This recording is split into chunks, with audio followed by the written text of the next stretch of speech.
guys! Yes! Charot! Welcome back to our channel. Kasi simula ulit ako mag-YouTube camera, charurot barurot. So today, magluluto ako ng Filipino breakfast. Hindi ko masasabing traditional to kasi nung panahon kami, mahirap lang kami. Hindi to lahat afford. So parang Filipino breakfast to na mga afford. Hindi traditional, pero mostly ito yon. Hindi lang traditional kasi nakakatawa. Kasi syempre yung sa mga simpleng buhay na katulad namin noon ng mga hindi naman ka-perfectan, saktong pamumuhay lang, mahirap lang kami noon. So hindi namin to afford. Pero yung breakfast talaga na typical Filipino breakfast ito. Tayong nagbili ako ng skinless longganisa. Talaga nag-crave ako sa longganisa. Ayan, tender juicy hotdog. Ito yung afford lang namin noon. At saka itlog. Ayan, meron tayong tuyo. Piniyagan ako ng asawa ko na magluto ng tuyo. Tapos itong egg. Tapos pancit canton pero Indomie yung gusto kong brand. Tapos ang corned beef. Yan. Ilulutuin natin yan para sa breakfast ni Buntis. Sarap. Kasi noong unang panahon, ito yung traditional breakfast. Tuyo, ito lang yung afford natin noon. At saka syempre yung itlog. Ayan.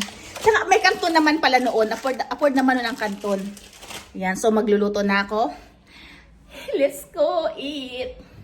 Ayan. Asa na yung ano? Asa man ang pangyayari ng aking kabuhukan? Char. Ayan. So, since mag-isa lang naman ako, kasi Friday ngayon. Pag Friday kasi walang pasok si Buntis.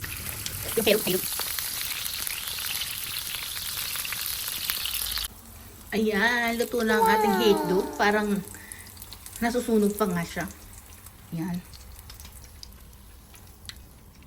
Ayan. The next is egg. Egglog. Dalawa lang din yung lulutuin ko. Kasi ako lang naman. Mamaya pa yung hapon, darating yung asawa ko.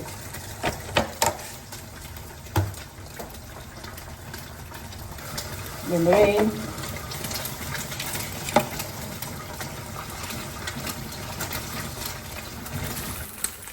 ito yung nangyari sa egglog ko. Dapat ano siya? Ano ba? Yan. Makover dapat yung top niya. Para yung kanyang perfect lang siya. Ay, gusto ko malasado lang pero yung labas dapat well done. Yan.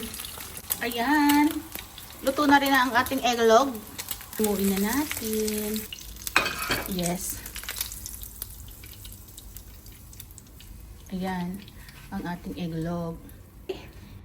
Longganisa. Sunod nito ay iano ko na. Feeling ko hindi ko nalulutuin yung corned beef kasi ang dami. Feeling ko na lang tuyo kasi mas importante yung tuyo sa lahat. Luto na ang ating longganisa. Okay. Luto na, parang sunog pa nga. Sorry naman. Dito na tayo sa tuyo. Excited ako sa tuyo. Ang tagal ko din nakakain ito. Naming apartment. Pagka nagluto ka ng tuyo doon, magkamatayan, amoy tuyo pa rin hanggang buong buwan. Kaya, bakit alam ba? Kaya niya magbukas. Kaya talaga kahapon, pagkagaling ko sa work, iniya ko talaga yung asawa ko. Sabi ko, tara bili tayo ng sabi niya, bibilihin. Sabi ko, something. Tapos sabi niya sa akin, oy, sabi niya sa akin, sabi ko, something ang bibilin. Sabi niya, oink, no? Kasi linggo-linggo bumili ako ng oink. Ganun. Sabi niya, oink, ang gusto mong bilhin, no? Sabi ko, yes. Ayan, tuyo. Ang sarap.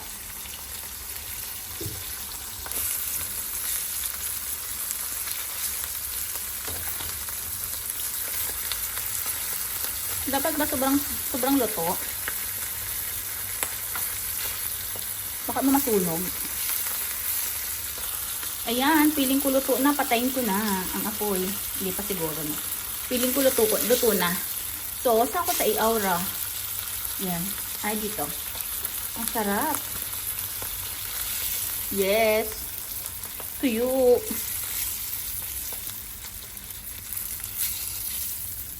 Wow. Perfect. Yes. Ayan. Tapos na tayo magluto ng mga pinirito.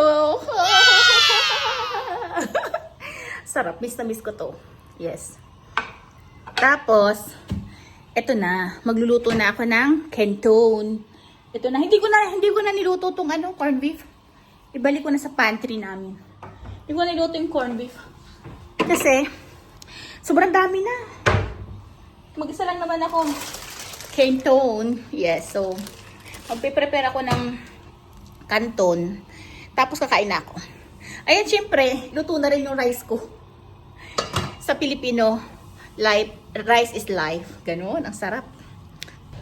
Ayan. Paluluto ng canton. So, ilisin ko muna.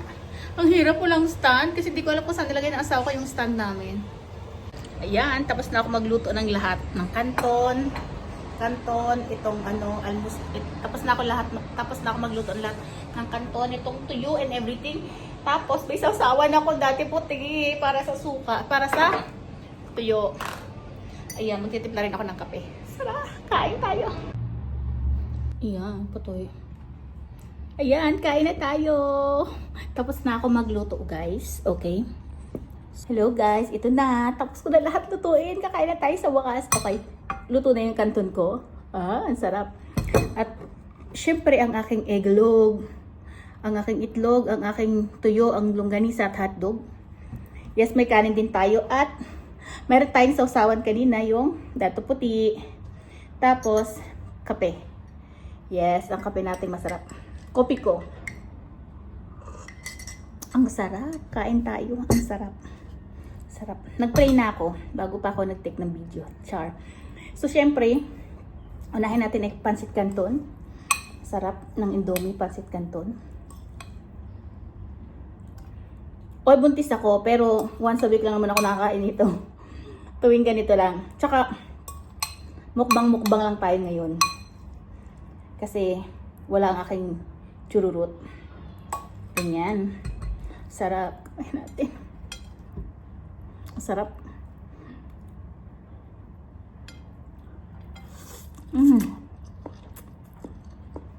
Sarap. Miss na miss ko ang tuyo. Long time.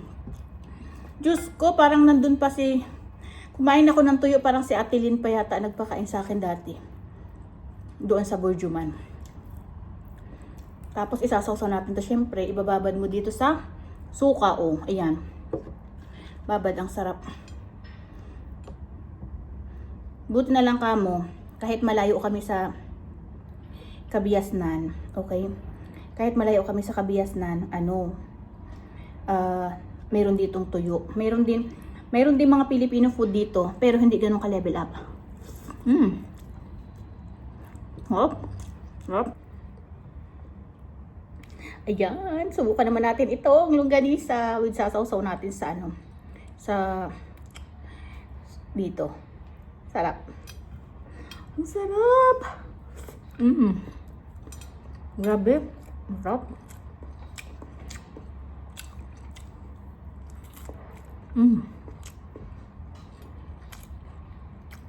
So, story time.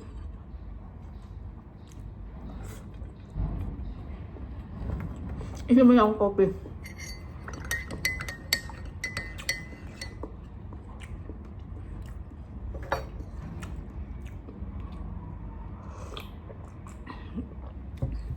Yan, ang sarap, no? So, mag-story time ako. Pero sa part 2 na yon. So, kaya, salamat. Kahit hindi maka-interesado, pero ang sarap ng food ng Pilipino. So, kain ako habang mag-story time.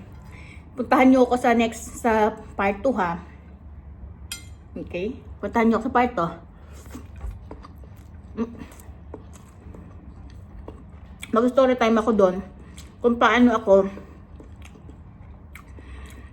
nagdesisyon. Bakit ako nagdesisyon pumunta ng Dubai? At paano ako nakarating dito sa Dubai?